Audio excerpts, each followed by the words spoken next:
You're listening to the Out of the Box podcast with Timmy, Halisa, and Sinoshaw. Hello, welcome back to Out of the Box. I'm Halimat. I have Timmy and Sinoshaw here with me. Today we're here for another exciting episode, and I think we'll be talking about something that everyone is interested in today. We'll be talking about tribalism, actually, right? How are you? And let's get into the conversation for today. Yeah. How are you doing, Halisa? I'm good. I'm okay. Yeah. Wonderful. So this is our topic today. It's a very controversial one. Sinoshaw, I know you're ready to give us your exciting and educative breakdowns.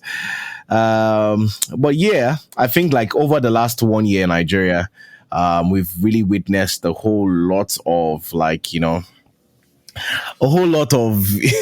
tribal, what's the popular word now? Tribal bigotry, and it basically arose as a result of the elections that came in, and it was definitely a little bit excessive, right? So I think that basically we just get into it and discuss, the root causes and how we are going to deal or how we're going to move on, from this very dangerous place that we are right now. Sinos, are you there? Wallahi, yeah, there.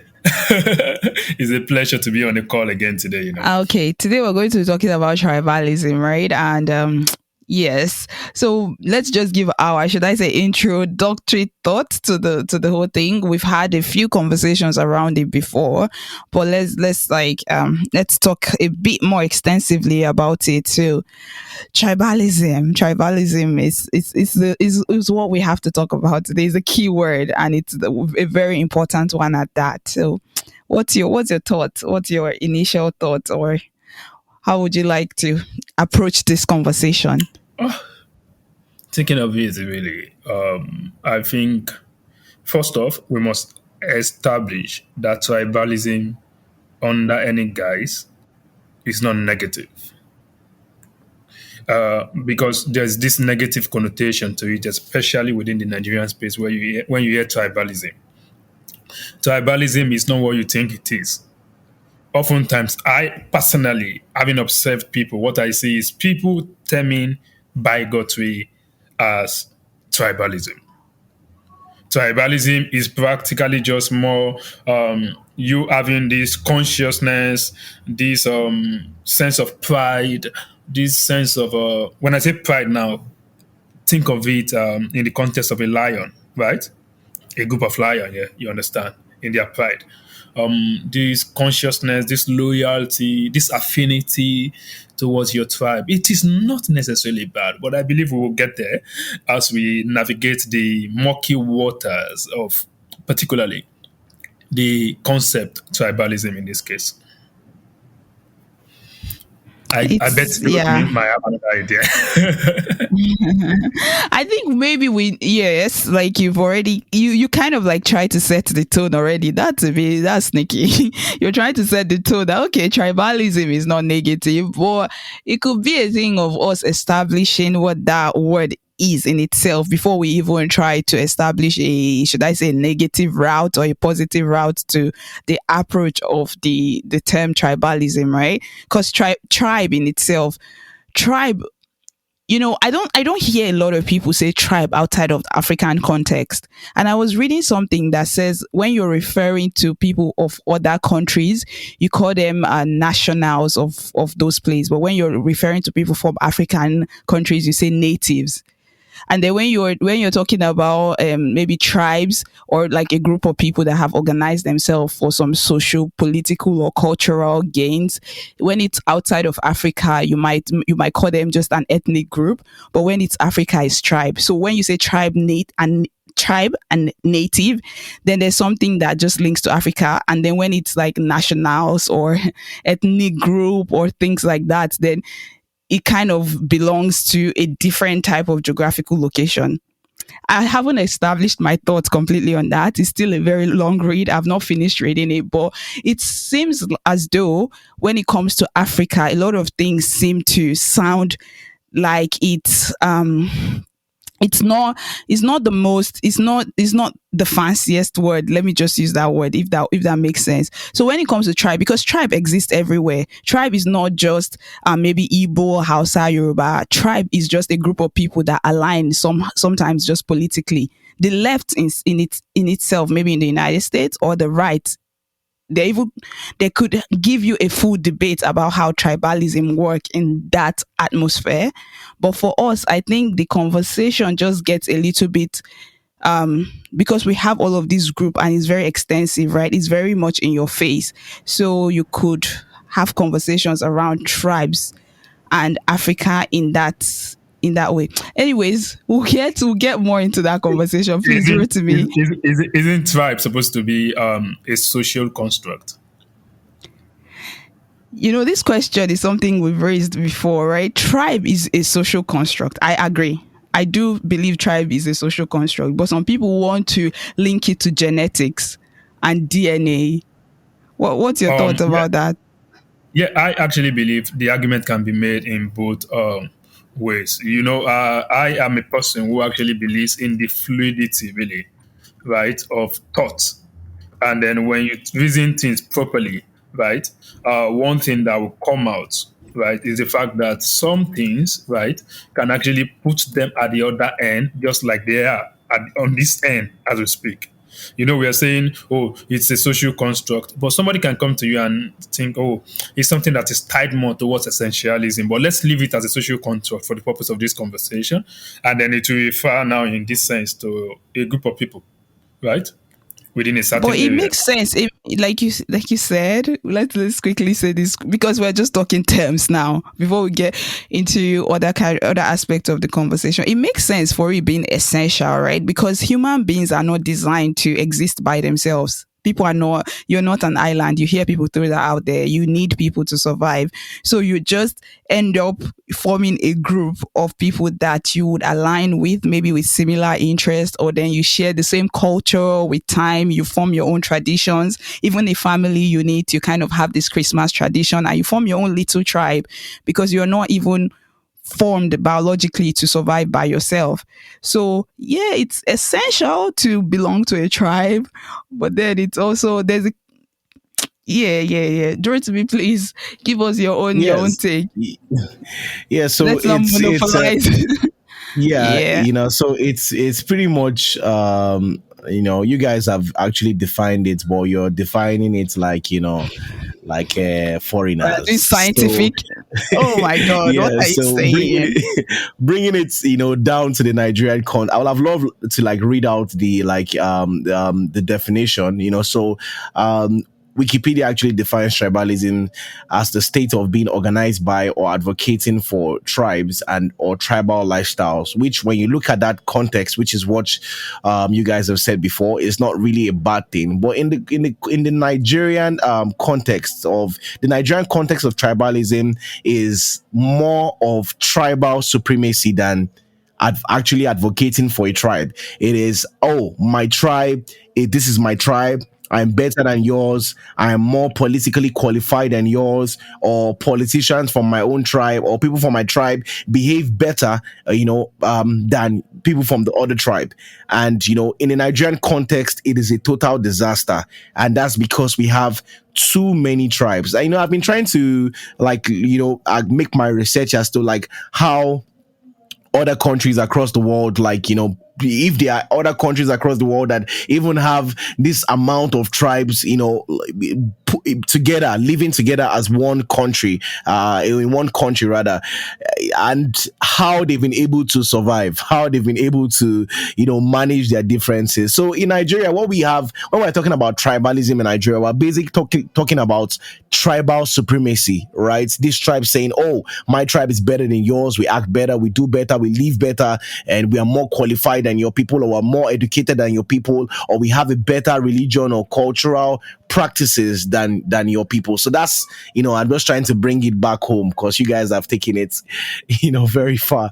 Yeah. So that's basically, an introductory to tribalism, in the Nigerian context for me. So yeah, Yeah, that's what it tribal is. supremacy. Tribal supremacy. Ah, yeah. Yes, yes, yes. I definitely think that some people think lesser of other tribes that to their own tribes, and we've seen a Did you lot of say that. some? Did you say some? Yo, are you trying to Because corner me? like a whole lot of people actually feel like their tribes are better than the other tribe in Nigeria. Like for my own leads, I think I don't have any data to back it up, but if you have conversations with Nigerians on a daily, you will surely see that people feel like, oh, my tribe is better. It's just a normal, and that's the problem. That's the major problem. That's the major problem that we have. Yeah, so it's quite crazy. Before I give my own opinion about this tribal supremacy, and Sinosho, what's your own position, or what do you feel about it? Let's hear from you. I particularly think what Timmy is saying is tending more towards the concept of bigotry as opposed to tribalism. Tribalism is not in itself a failure, right, or a bad thing. From where I stand here, looking at this thing objectively, I think tribalism is the state that people exist in, right? Naturally. You want to promote your tribal heritage, you want to promote your language, you want to promote your culture, you want to make it sing to the whole world. There is this positive concept of delusion where you are trying to plant on your mind. Like, for instance, now, everybody wants to grow the Chinese way, right? If the Chinese now comes to you tomorrow and tell you like the way we have done our thing is completely different, assuming we are considering China as a tribe, right? Then you will see the point of saying, okay, these people are promoting their culture everywhere. They are sponsoring a lot of projects. They are doing a lot of things. So they are practically telling you that their own approach to doing things, which we have not really seen in the past, is the best way to do things. So that's the same way it applies to tribe from my perspective here, yeah. And I think anything, right, that now goes beyond the concept of you trying to promote your tribe to this extent whereby you are not talking down on other people's tribal position or tribal status, right? It's more or less like if I say, oh, I have a very nice cloth, yeah. I have a very nice jacket here. I have a very nice shoe here. It is completely different from a situation where I said, oh, Timmy, your dress is not authentic. Rather, you bought it cheap one. This your Birkin bag is not real. This your Birkin stock is not real. You bought the fake one. It is different from me saying, "Oh, my Birkin stock is the best in the world." It will seem like I am saying the same thing here, but it's completely different. I'm promoting my heritage. I'm promoting my property. But when I now come for your own in the context of tribe, then it becomes tribal bigotry, right? The fact that I am, to some extent, logically proven that something is right about my tribe does not mean I am being a bigot. But I think there are just two sides of the coin. But oftentimes, people just visit any side of the coin and use things randomly whenever they want to use those terms. So are you basically saying it's not a zero sum game? I guess like if you me saying this is the best does not automatically say that yours is the worst or is worse than something like that. It could be a matter. It could be a matter of information. Which kind of information do I have access to? Right? Like there's a saying in Yoruba, for instance, they will tell you somebody who has never visited another person's father's farm, right, has a very high tendency to say his father's farm is the biggest. You understand? So if I'm talking from that angle, then it is a completely different thing. And like I said, there is this natural inclination in every woman that you find to want to pander towards their tribe, to want to promote their tribal things, custom, language, in any form, product. Some tribes, there are some things that are peculiar to them. If you want some kind of dress, like Adire now, they will tell you to go to Abeokuta. That the Egba people makes Adire. So the point is, you just need to weigh a proper balance between those, so much that when you are doing your tribal thing, when you are promoting your tribal heritage, when you are showing loyalty towards your tribe, you do not, in that sense, start manifesting bigotry. And there's a lot of angles to the conversation really to be touched. Okay, let me bring it to a specific example.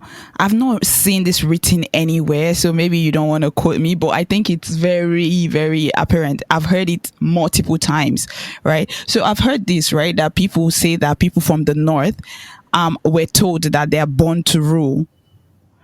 And for me, when I was younger, I just thought it was, should I say, a psychological engineering, or should I say social engineering that the people or the leaders in that region needed to do to put their people in a mindset for greatness. Let me put it like that. Because, for example, Chinese people will tell their people that they are supposed to be the greatest in the world. So they had that ideology, and I think they are even perpetuating it up until now. We see that with the Belt and Silk Road initiative. They are just like they are born to conquer the world, right? We see America go with the MAGA, like they make America great again, like they are the greatest. I don't want to call America a tribe, but if they can align along a particular interest, sometimes it also agrees to a certain concept of tribalism. That yes, so sometimes it's like sometimes I used to before a lot of things happened recently with all of this tribal conversation. I usually used to think, yeah, maybe they need to put themselves in a mentality for success, because when they tell themselves that they are better, it might not mean that they are saying that other people are worse off. But now it's now left for the other people to now interpret it, right? You can't now, police how the other people decide to interpret that. I just wanted to bring it down to specific because this has been one of the biggest things. Many people say that the Northerners feel like they are the ones that should rule, and the Northerners, or like in the North, even if it's very, very diverse, I think a lot of people look at it from a very monolithic or from a very homogeneous lens when they look at the North. So let's just say, okay, maybe people look at the Northern Nigeria like it's one tribe, right? So if it's like that, and then they say, okay, this particular tribe feel like they're superior because they have that kind of thought, or that kind of thinking process. We saw it play out. We saw that many people were saying that people from the southwest are just like pandering to the northerners so that they will get selected or elected into political positions. And we saw other people from maybe the southeast thinking that they have just been relegated to the background. And there was this power tussle, right? There was full blown tribalism during this last presidential election. So what's your thought about a tribe, positioning themselves to act like they are, to narrate themselves like they are strong? Because for me, I did not see it from that lens before, and I've not really, but there's just been so much information that I'm trying to balance out, maybe I guess with this conversation too, if anybody can follow my thought or what You I'm know, trying to say. yeah, I get you. I get you. Yeah, but I think we should also find a way to delineate this properly.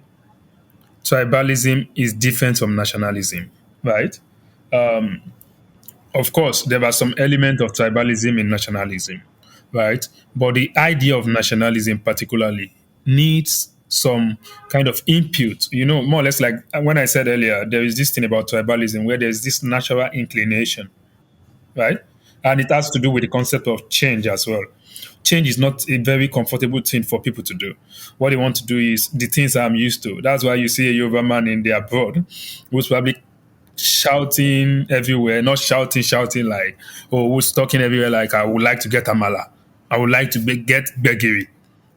There is this thing about the fact that that was how he was brought up, right? Get begiri and when he wants it.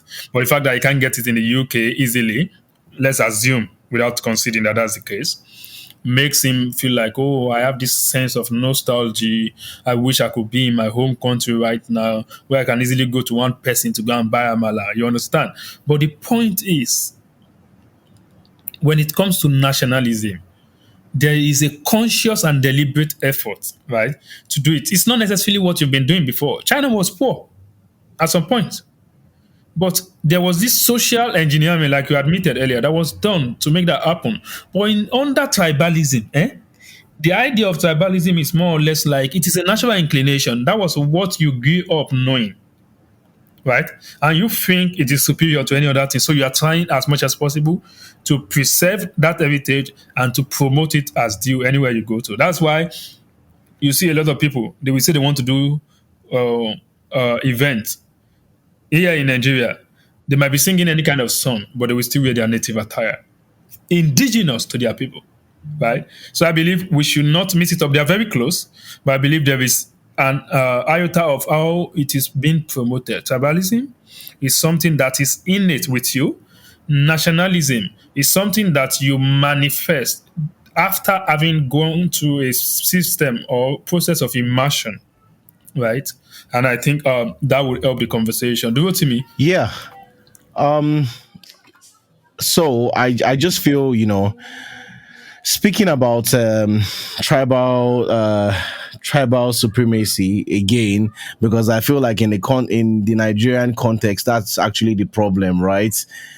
I feel like, just like what we've seen play out in this last election, it has been something that has been there. But like I said in one of our previous conversations, me personally, I grew up in the era where majority of these things, like putting out comments about the other tribe, were more like a joke rather than real statements of hate. Because what we've seen right now is not just what we've seen right now is people trying to, I don't even know, because when you look at what's out there, the kind of information that's out there on social media, every tribe is claiming to be the greatest tribe, and the others are just trying to use whatever bad thing that they can find that one particular individual did to paint a whole tribe as bad, right? And this is our problem. This has been the problem of Nigeria for a very long time, whereby we can't separate the individual from things that's things like where they come from, like their tribe and everything. Why we can't do that is, I think it's because there's bringing it back to some of the reasons why we are having this tribalism, being on the excess in Nigeria. I feel like because of the poor justice system in Nigeria, it's very easy to just blame someone. So let's say you go to the market that is dominated by a particular tribe, and then something happens to you there, and because something negative happens to you there, and because you can't get justice, you can't call the police and get these people arrested, or if the process is too cumbersome, or there's just so much corruption in the system that even when you call for law enforcement, they're going to rip you off and everything. You sometimes you just leave it and you just take it, and when you go back home, you narrate it to your family, and depending on the majority of the people in that particular surrounding, they'll just say, "Oh, leave them. That's how they behave." So these things are things that have compiled over the years, over and over and over and over again, and it's really affecting us now. Because like I said, in my own generation, I expected it to be much different, because most of those things we used to say were just like jokes, not really But why did you expect that to be different though? Was it because of technology? Because the only thing that changed was technology. Did you expect that? No, not like it was only technology that changed. But there's been a lot of conversations that would just make me think, oh my God, a lot of things did not change. It just felt like it did, but we just had technology. We had industrial revolutions.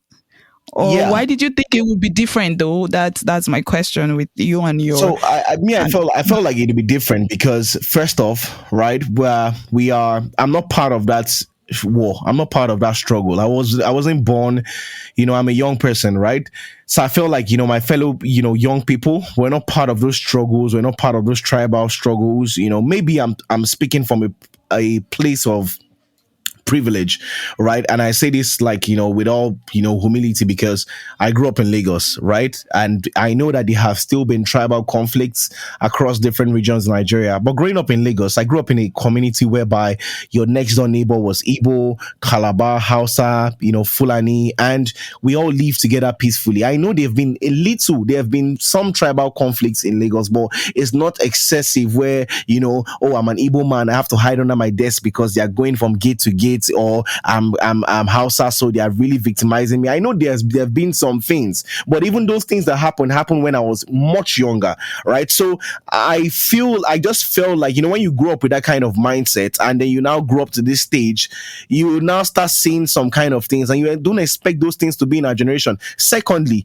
people have intermarried. I think a lot of people don't get it. Maybe people who live in the villages or people who live in other places that are not so developed in Nigeria don't get that people have intermarried beyond all of this nonsense, like, tribal supremacy and tribalism that goes on. Like, I'm a product of people from two different regions of the country. My mom is from one place and my father is from another side of the country. So people have intermarried. So I just didn't expect that we'll still be here right now, but it's unfortunate that we are still where we are. Yeah. So that's my because answer. the thing is why, you made a lot of sense, because to be honest, if we just want to go bear with what have happened in our country, what has really happened in our country. There has been a civil war, right? And that has just been something that the country has not sat down to really address, right? So yes, we were not born then, but a lot of people that lived during that period are still alive, because it's not that long ago. If you really think about it, it's not that long. There are people that lived even during the time of the Second World War. They are still alive.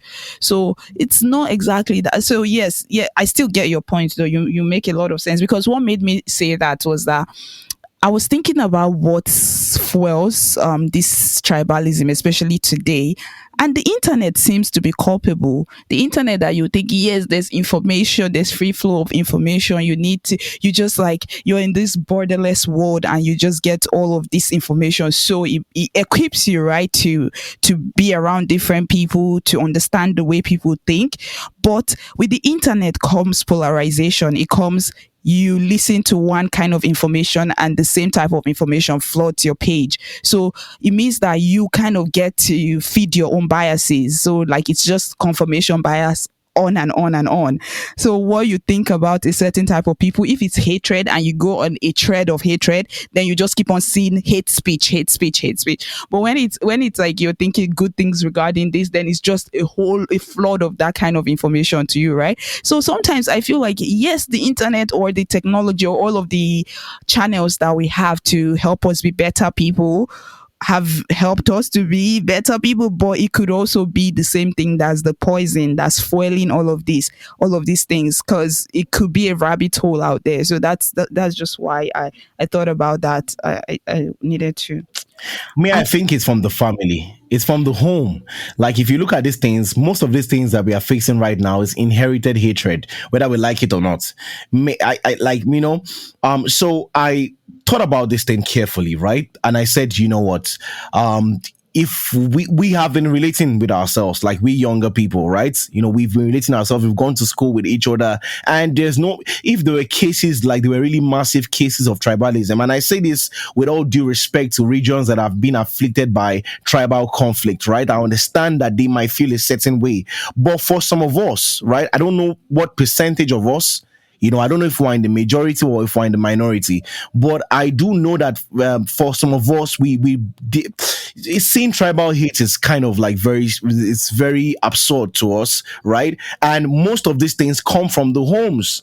Their parents are telling them stuff, right? There are things that my parents might tell me that, but I've just learned to grow out of that phase, right? I've learned to go, like my mother faced a lot of was caught up in tribal conflicts, when she was much younger, and all those stories have been repeated to me, a lot of times. But I've just grown up to say, man, I'm not going to inherit anybody's hate. What has happened, right? So I feel like, most of these things are just inherited hate from imagine a 21-year-old boy telling you about a war that happened in this thing. I know, with all due respect, I know that there needs to be justice and some people need to heal and everything, but then it's been blown out of proportion. Come on, we went to school together, we did homework together, we copied each other's assignments, we went to school, we did a lot of fun stuff together. So why is it that when it's time for politics, or when it's time to look for how we can all have a better life as Nigerians, we'll not start going back to this archaic,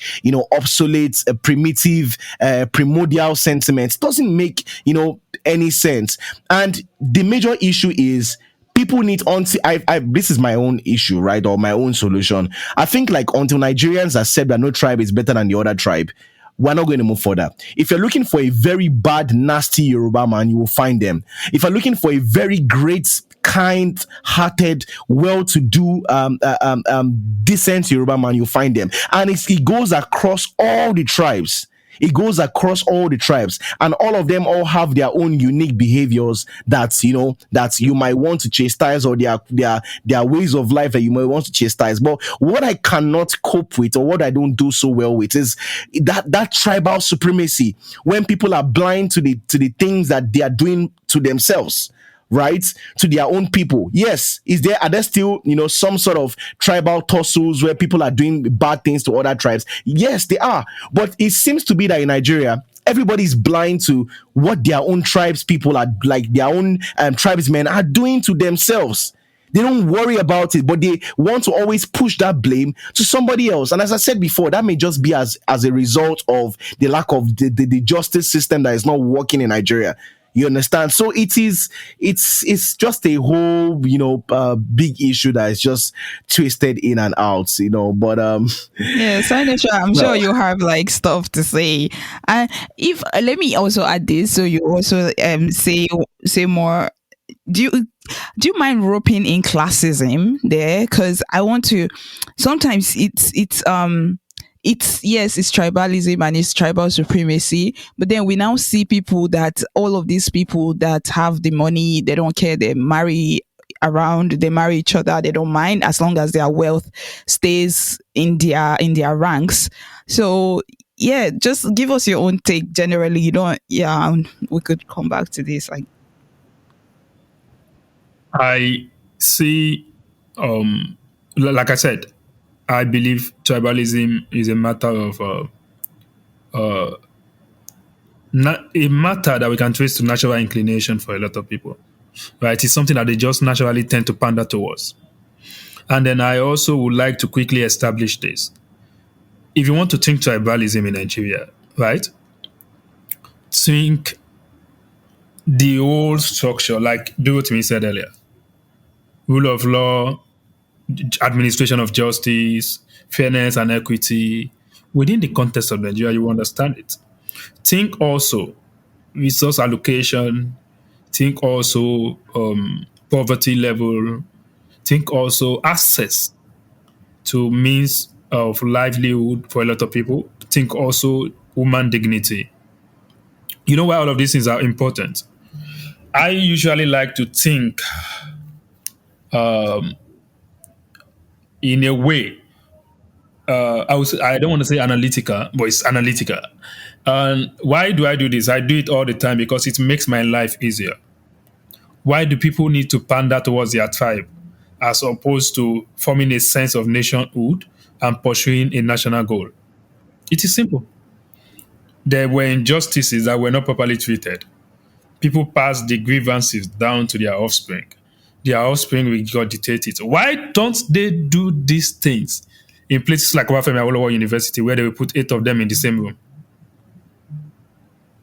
Why don't they do it? Have you thought about that? Why don't they do manifest tribalism in places like campuses where they are all stuck in a room? Because at that level, right? Because at that level, very importantly, I'm emphasizing. Oh, okay. Apologies. I think I was off for a moment there. The reason why people don't manifest this at that level is simple. There are rules and there are punishment for anybody who does anything in this line, even religious bigotry. Right? If you manifest it, you get expelled. So when there are punishment for actions, people tone down all of these issues, all of these anomalies. So let me give you an example that I wanted to give earlier. So I was thinking about it and I felt, okay, let me relate this to a pride. You know what a pride is, right? Which is more or less the aggregation of lions, yeah? Now, look at and lionesses. Look at it in the sense of a pride. Why do they fight in a pride? You know, a pride is like a tribe, right? Why do they fight in that tribe? Then you would think of, oh, why might they have issues? Maybe danger, sense of insecurity. Yeah. Maybe you are looking at somebody is trying to enforce on your territory, right? Meanwhile, you ordinarily do not have access to their own territory. Federalism. Think of federalism. Maybe you want to talk about mating rights. That is right to resources. So some further good is for some people. Niger Delta oil is for all of us. People used to cite all of these things, and they are very important things. If it is a mineral resources, right, in any form, if it's going to belong to the federal government, it should, as a matter of fact, belong to federal government. And the administration of the proceeds therefrom should go to everyone. So now, do lions succeed more when they hunt in their pride, or compared to when they hunt individually? They succeed more when they hunt in their pride than when they hunt individually. So it practically speaks to the idea behind why Nigeria is not growing, tribalism in this case. But it is not negative. It is just what people will resort to. Nothing, nature, abhors a vacuum. Nothing exists in a silo, like I've always said. And like I also say, when tribalism is beyond nationalism, can you hear me? Yes. Right? I'm not standing like a pastor now. Preach. Don't worry. We'll take everything. So the issue is when tribalism in a place now is more prominent than nationalism, what you find is a suboptimal state for the whole territory. You know what I mean by suboptimal? They are not achieving the optimal level of output, in this case to be like GDP, productivity. Mention it. We are not going to achieve those with tribalism because we are not existing as a tribe. We are supposed to be existing as a nation. So how do we address it? I believe that's actually the case because I heard Timmy speaking earlier. And I heard him speaking about ideas around tribalism, how or it has been passed down generation. Some people think they are the descendant of the people of Judah. Some people think they are the descendant of the people in Jeddah. Some people think they are the descendant of somebody who came to the Shen and landed in Ile-Ife. None of you is wrong, go. But the reason why that becomes a thing is because you cannot find a sense of oneness. Justice, the administration of it is lopsided. Fairness, you rarely find that. And then it will now take us to where Alisa was pointing to earlier. Classism. That is the only strata that exists. Oh, they have and they have not. But when the haves want to divide the have not for a particular gain, then they run back to the tribal inclination, which is the only thing that people can hold on to when there is no sense of oneness at the center. So classism exists because the system is not working, and then the people who have found themselves above the ladder are now looking for a way to completely break the ladder, because if we join them at that level, where they are, then tribalism will also manifest itself at that level because it will not be enough for everybody to share. Because it's not a productive venture that is generating all of this. So literally, I'm just looking at it from the angle of saying scarcity. And we are not doing things to make things up. We are not making effort to make things available in abundance. So literally, the few that are available, some people are holding on to them. Right? So what they now do is, those of us who do not have access to those things, we are naturally divided along our ethnic line because we want to cater to the people that are closest to us. If you look at tribe, the definition of tribe, you will see something about the fact that a family could as well be a tribe. So it literally makes the case that you want to cater to your family with the little you have. You don't want to share with anybody, which is why we are all divided along that tribal line. But by the time everything is properly appropriated, then you can see a sense of nationhood, and the conversations around tribe will now be minimal. That is why when Nigerians meet abroad, their ethnicity or tribe does not matter. What then matters at that point is they have this sense of nationhood. They are saying, we want to come and rebuild our country. I don't know, maybe this makes sense to you, because the basic things they need to have access to: water, light, living wage, access to some level of human dignity is there, so they can think straight.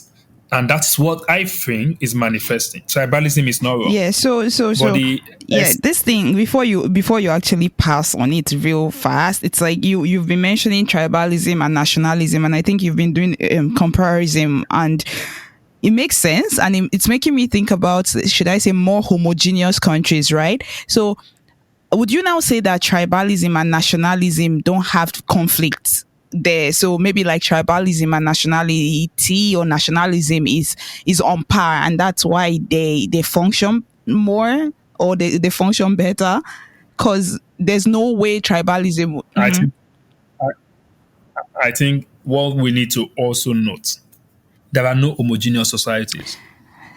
It doesn't Yeah, but exist. there are more. It's There an are countries illusion. that are a little bit less diverse than other countries, right? Yeah. For instance, somebody was telling me about Norway. Norway has about 9 tribes,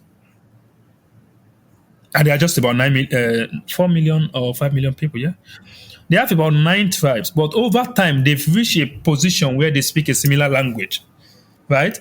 Which is now the concept of evolution of tribe and nations. You are saying, okay, you see the way we speak pidgin these days, right? If pidgin had not been a derivative of English and our local languages here, right? If we had related with each other without English and we have arrived at a language, do you know in 100 years' time, we could reach a stage whereby that new variant of language that we have arrived at, right, may be the in thing, and most people may not be able to connect to their original language.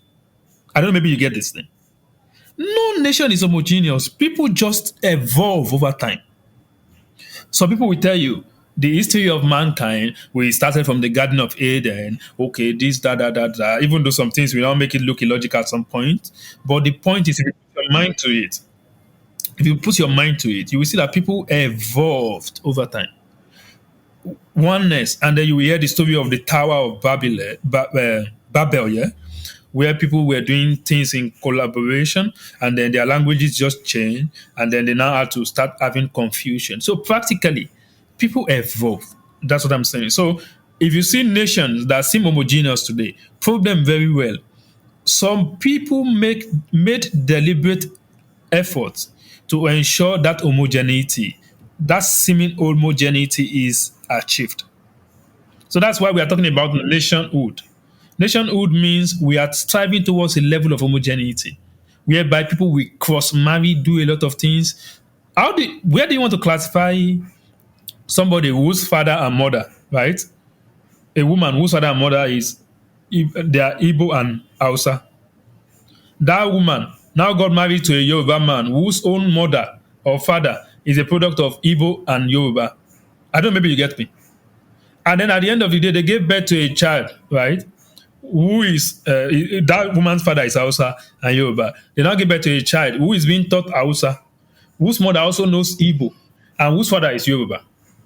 I don't know, maybe this makes So sense. yeah, so So Sino at the end Show, of the day, yeah. So like I think that just to just emphasize on this point that you're actually making, I think like one of the reasons why we have this problem is because many people don't understand their history.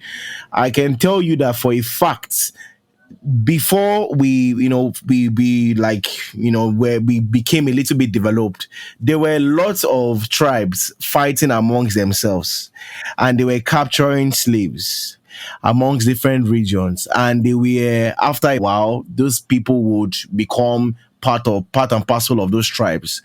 Tribes are so mixed in Nigeria that some of the people that, okay, you feel that maybe you are Igbo and you're abusing this particular person, you don't even know. Like if you even check your family tree, like if you check your family history, if you are from a family that was kind enough to document some of these things from you, for you would find out that many of you are not even from the tribes that you say you are. Your parents migrated, and they migrated a long time ago, and you are even from similar source. Let's even get back into religion. And sometimes I ask myself again, why are we such a religious country and we do not understand the basics of religion? Because if it shows that we are all from the same source, I think majority of the religions in Nigeria agree that it was one person that created the whole earth, you know, And Preach, oh, everybody's preaching today. yeah, no, because Preach, we have to preach, take it from different continue. angles. You see this tribalism thing, eh? I think we're Yeah, going to have yeah, about yeah. six It's episodes. broad. We're going to have about 6 episodes because we can't just discuss everything today. And me, I will bring it down to the normal Nigerian level that it does and prove to people that it doesn't make any sense.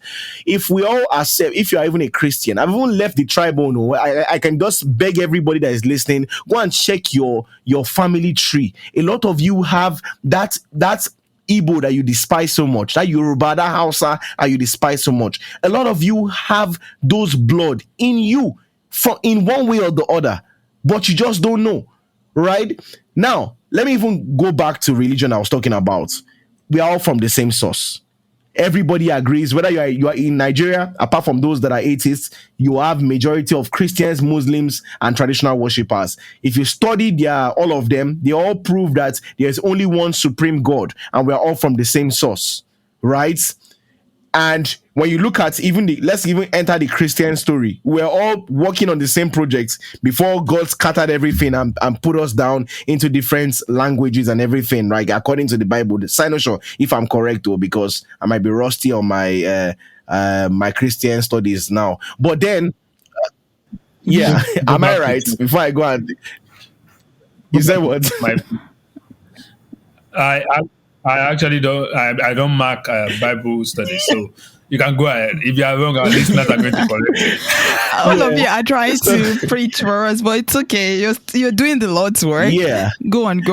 So it's a very simple thing. We are all from the same source. So if we're all from the same source, why are we hating ourselves? Why are we? It's just, if you even check, most of the people that will not even say, oh yeah, because there's a is it an interlink, or there's this link between a little bit of tribe and religion in Nigeria. So yes, we're not going into religion today, but there's still a little bit of like a little link between all of these things, and all of these tribes, all of these things, they all have similar ways of thinking. It's all similar, right? So I don't know why we are really, we really practice tribal supremacy. Okay. See, let me bring some specifics from our country. You want to add something? Alisa, Yes. You know one very important thing that we need to note. Human being in any society, right, have some natural inclination, I will insist. And when that natural inclination, right, becomes a thing, is when they find it. Natural inclination becomes a thing is when they find any other form of inclination hard to combat. Maybe, let's say, unnatural, yeah? Let's say in an instance whereby it is now more organic as opposed to being pure mechanic.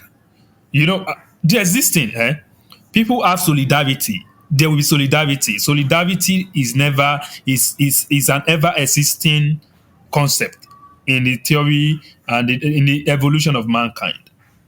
But now, when people pander towards things like mechanical kind of solidarity in the sense of, oh, you are only in solidarity with people because they share common things with you, or language. Oh, we are from Abeokuta together. We are from Ijesha together. We are from Ekiti together. We are Yoruba speaking people together. When you have solidarity with people because of that, that is very mechanical.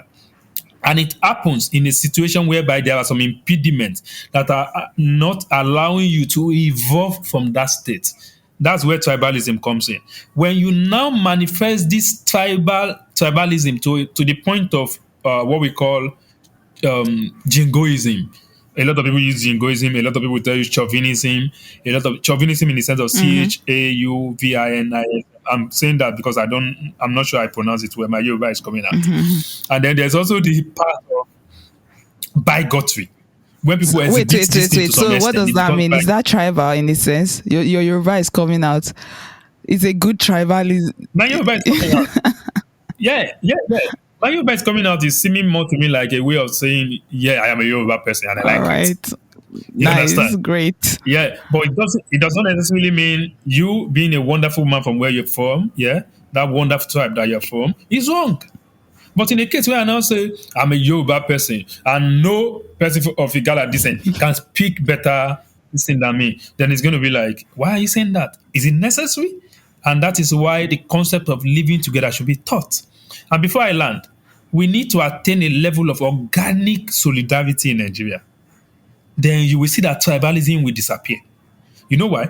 Because at the point of organic solidarity, I don't know, maybe Duo was on this pace. We were having a conversation, and somebody was saying, "Oh, can we start supporting people at home, put money in their business?" And I think it was Douglas or Desmond, or what's his name? Doggy, what's his name again? Desmond, yeah, Ibekeme, that was saying, we have been doing that before. It has not been generated. You know the way it talks, very loud. And I'm like, okay, these guys are talking about organic solidarity, but that is not the way to go. You can't tokenize it. Organic solidarity is something that you just create an environment for it to flourish. Also, do what to me. If I am from Meduguri and you are a shoe designer in Lagos, and I have to send you leather, right, from Meduguri to make your leather, right? That commerce between us, that trade between us, can actually evolve to a point of organic solidarity whereby we now see a sense of nationhood. We know that these people will provide the leather, these people will convert it. All of it, we are all working towards providing job within our economy. That's a level of organic solidarity, and thus we have not attained. Why? We're still battling with power. We're still battling with road. Traveling between one part of Nigeria to the other is very costly. Moving goods between one part of the country to the other is very costly. All of these things are the problem. These things now will trickle down to poverty. So people will now say, okay, what I have for, let me use it to cater to my tribe. That person who is sending leather from Meduguri will now be looking for a way to even maybe make his leather, convert his leather to Momo so that his family can feed on it. I don't know. This is actually being I mean, making a simplistic analysis of it, but that's the way it works. But we are still at that level of mechanical solidarity. If they tell you, who are you thinking about now? You will say, my tribe. Why? Because you can't see a situation whereby you can help the whole nation. Why? Because there is no room to reasonably do that within the current arrangement. So tribalism is just that mechanical state of solidarity. And until we evolve from that to an organic state of solidarity, which is an higher level, right, things are not going to work. So we need conscious effort, deliberate effort to make this move and make Yeah, this happen. so would you say now a conscious effort is going to be okay? Let me give this example, right? Currently, they just wrote the joint admission and the JAM, a matriculation board exam, where people from secondary school would go to university, right? And it's been trending somewhat online that if you go to comment section or what people are saying, many people are trying to ask for what the cutoff mark is to get into university is.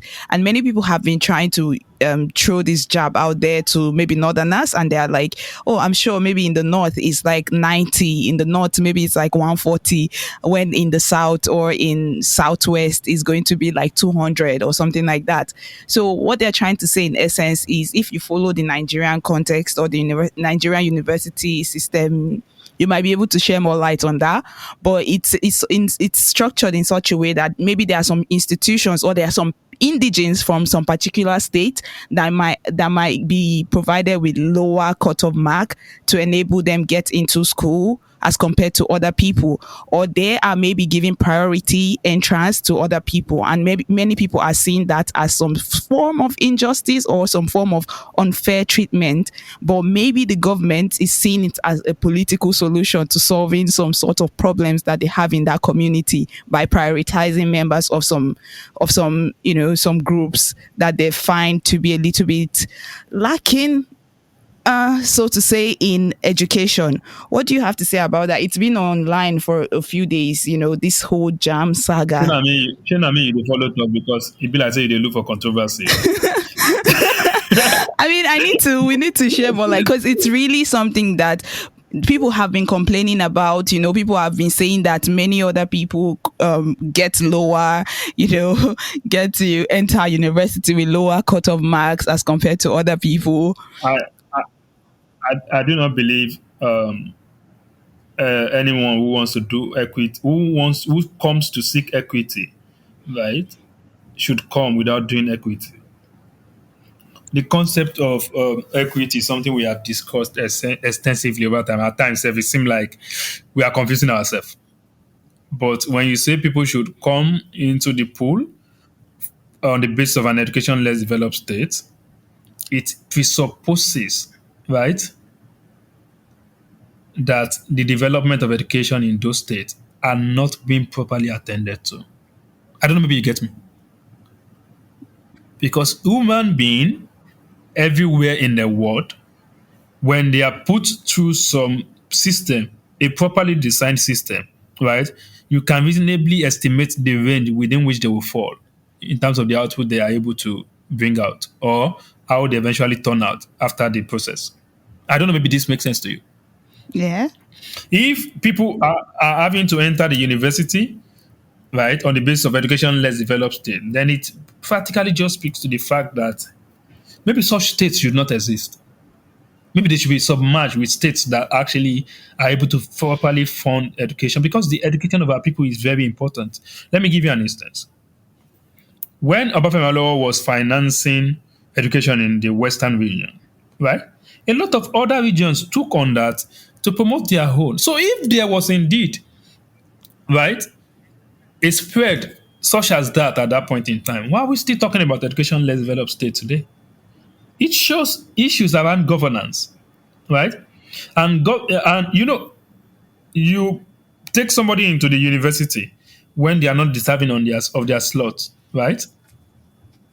Right? You've made them to be undeserving of their slot. Now you push them into the system. You are covering up your own inadequacies, and then you are not going to be traumatizing. Is that the word? No, you are going to be putting the system, stressing the system to actually cater to these people. For instance, you are in a law class. You can't actually speak English, right? And the language of instruction in that class is English. How do you cope? You have to go through a lot more rigor to cope. Now the point is, who is being shortchanged in this whole system? The people who are deserving and they are not getting their slot are being shortchanged.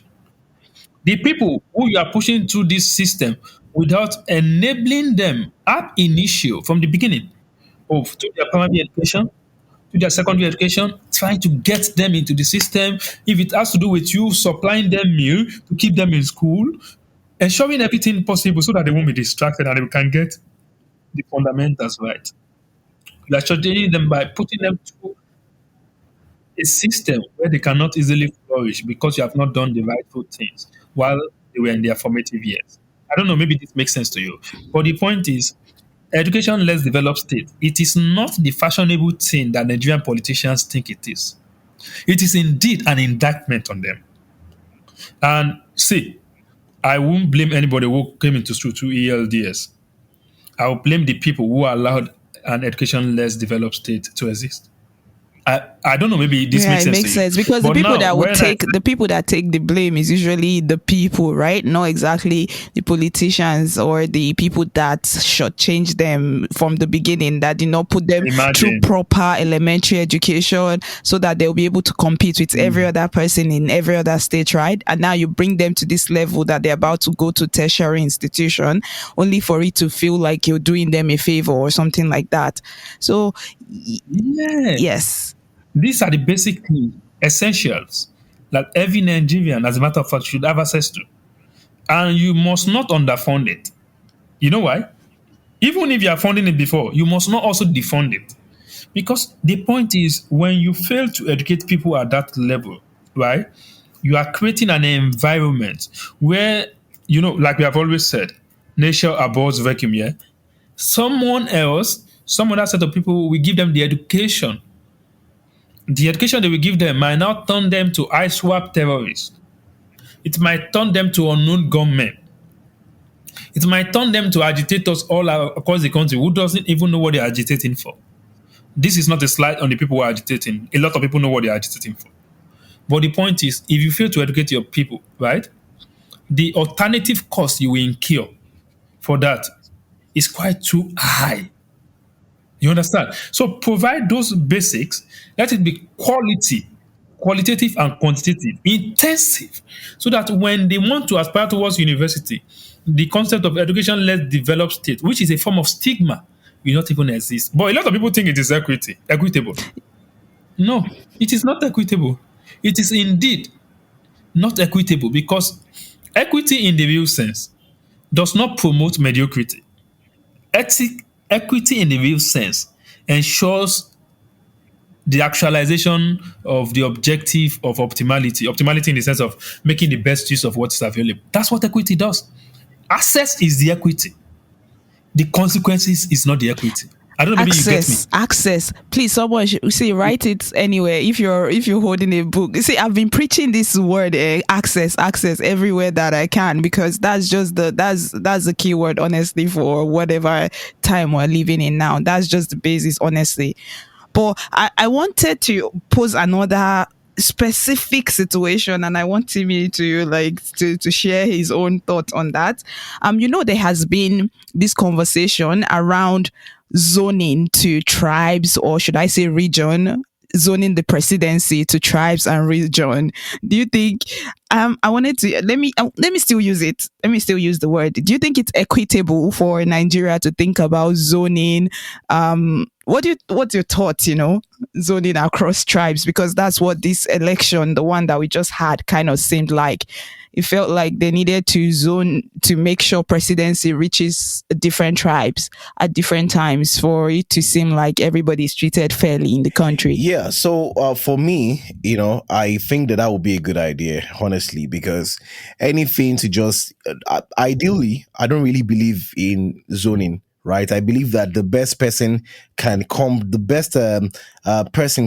from one part of the country, and the next best person after one tenure has just ended can come from that same part of the country.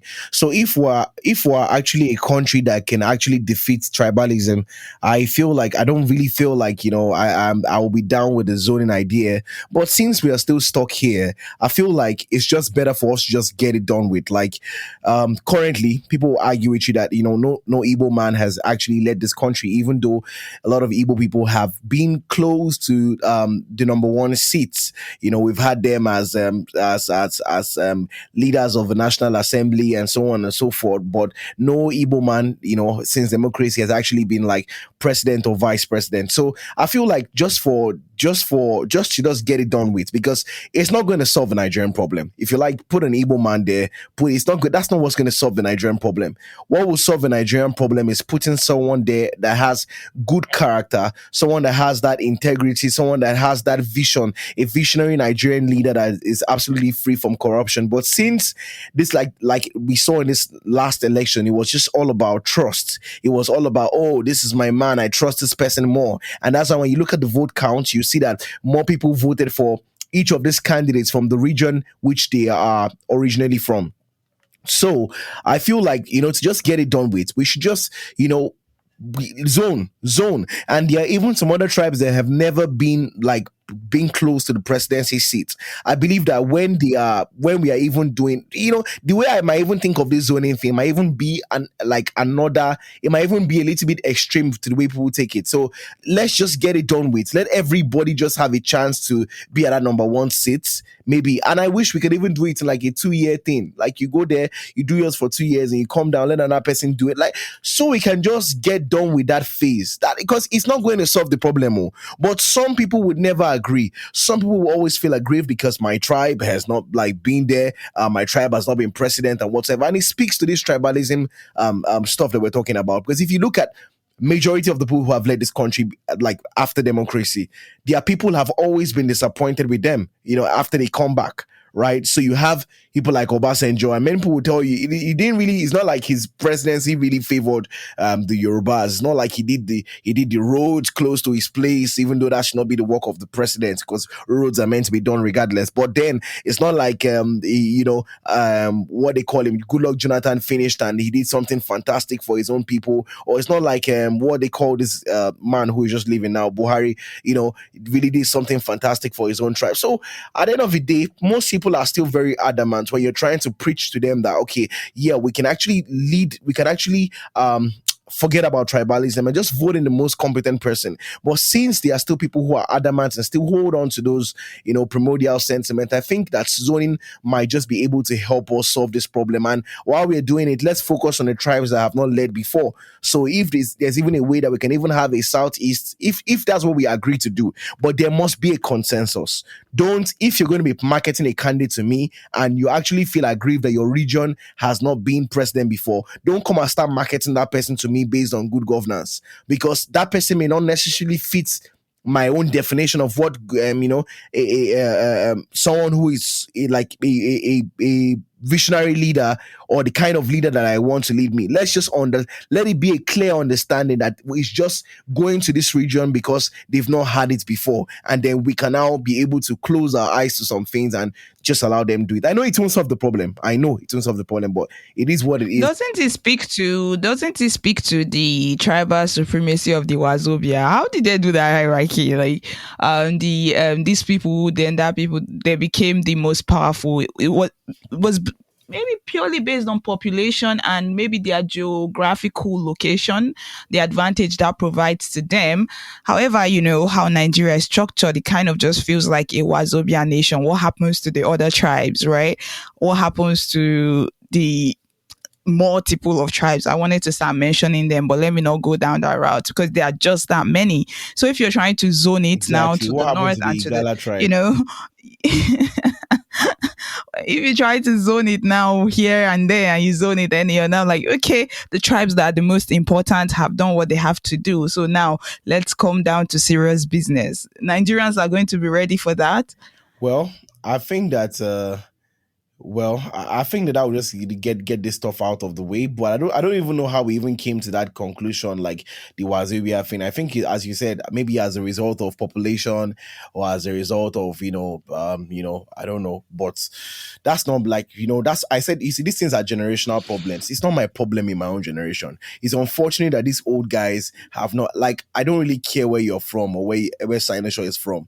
It's not my own problem. My problems are different, but unfortunately it's entering into our generation. So since they are still the old gags, or the old guards rather, are still the ones that are controlling the whole political landscape, then let's just have it that way, right? And that's why I said when I was speaking earlier that we should give a little bit of preference to all of those other, marginalized, the tribes within tribes, those people who, we never get to hear their voice, and there are a lot, so those of them that really feel, and it's not all of them, some of them are actually comfortable with the country being led by whosoever, but there are some tribes that are very, very outspoken, and they really want, so those ones that are out there, and, let's just, allow them to maybe lead, and maybe let's get that over, I don't know if that will solve the problem, but at least we'll have been able to conquer that argument, you get. So I think that's it. I think that's what I feel.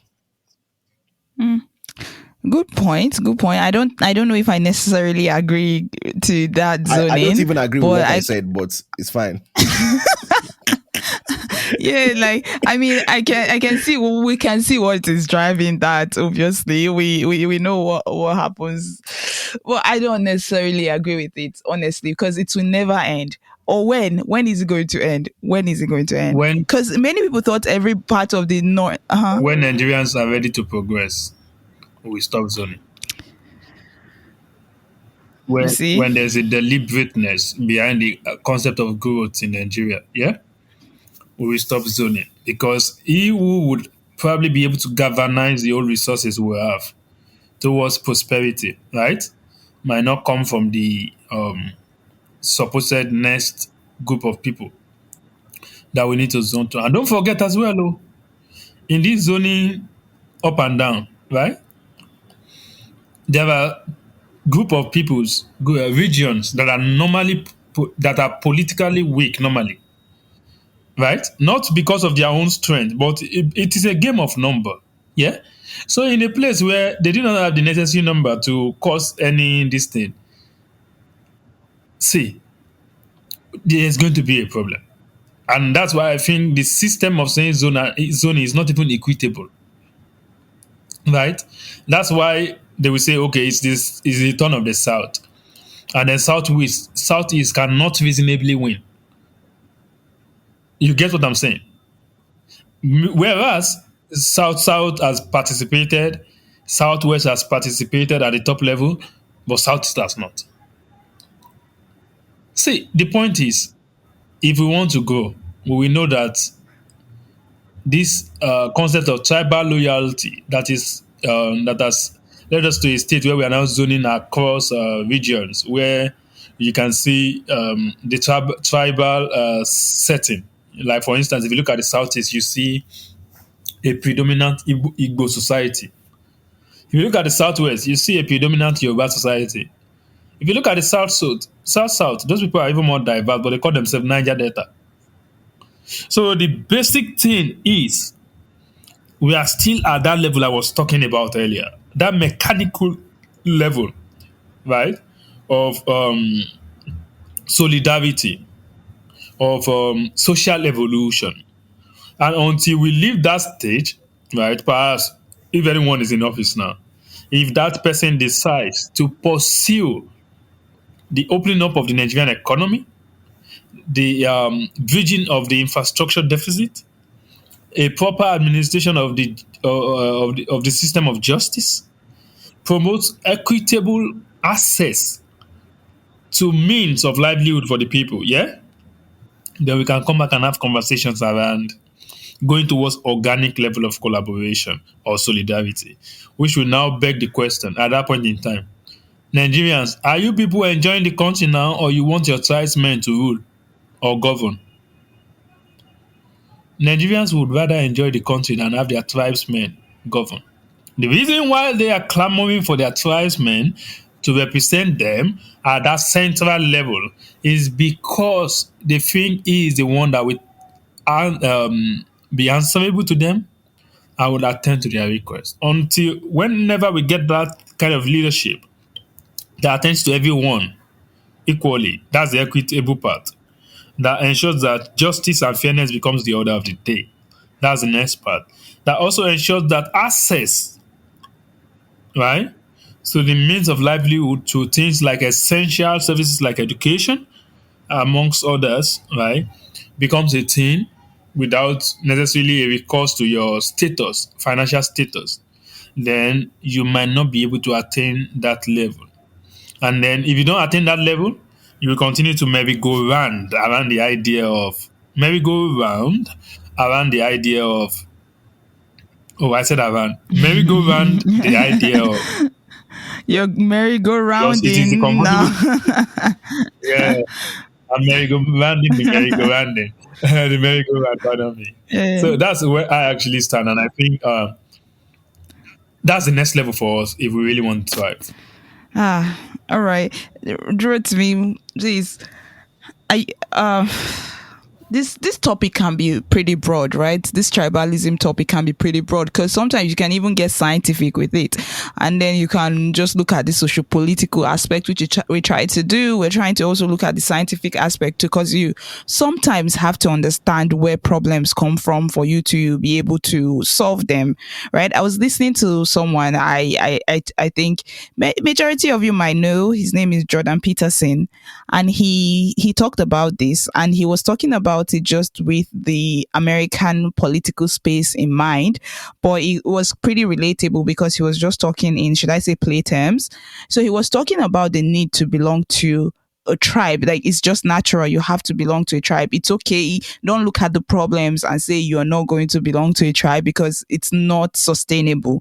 But there's an important thing, or there's an important element there, which is your individualism.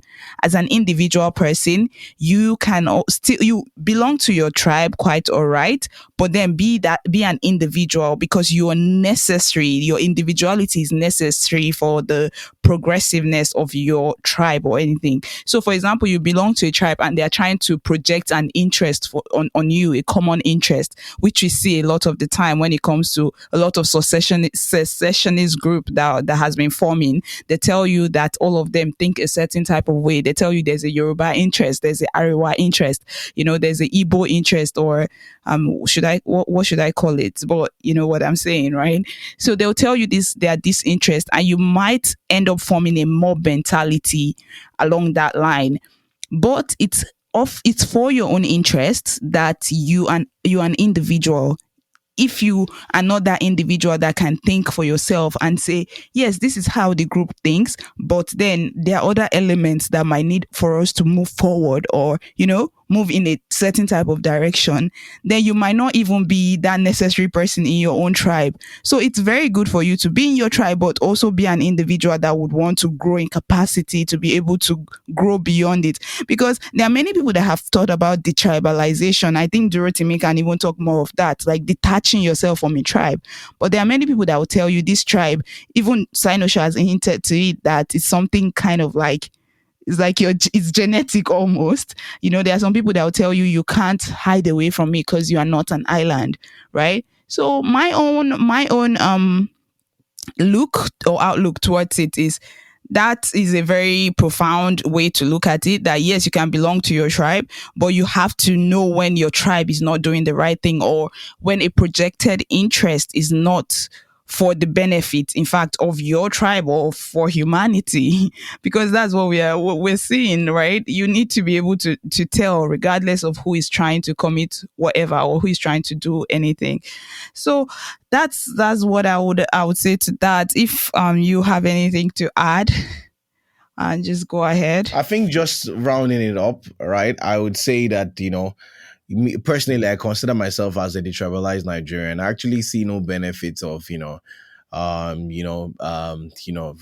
tribalism, especially when you look at it, in a Nigerian context. I think that a lot of people need to understand that your tribe is not more superior than the other tribe. You're not better than the other person. Yorubas are not better than the Igbos. The Igbos are not better than the Hausas and everything. But people would never accept that, right? Even I don't even believe that the blacks are better than the whites, because a whole lot of people tend to hold that idea, up. And the reason why they are doing some of these things is because they've actually been maltreated by maybe the whites before, and they now feel like, oh yes, some people actually see themselves as superior, like inferior to white people, right? Some blacks, right?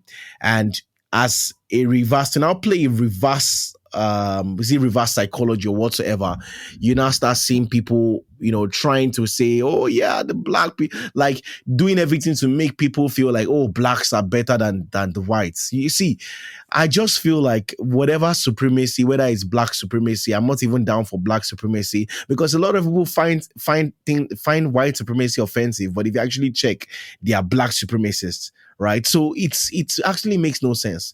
We are all equal. Hausa, Igbo, Yoruba, you find the good people, you find the great people there, you find the terrible people. And, the only way to be detribalized is to actually hold that notion that you're not better than the next person.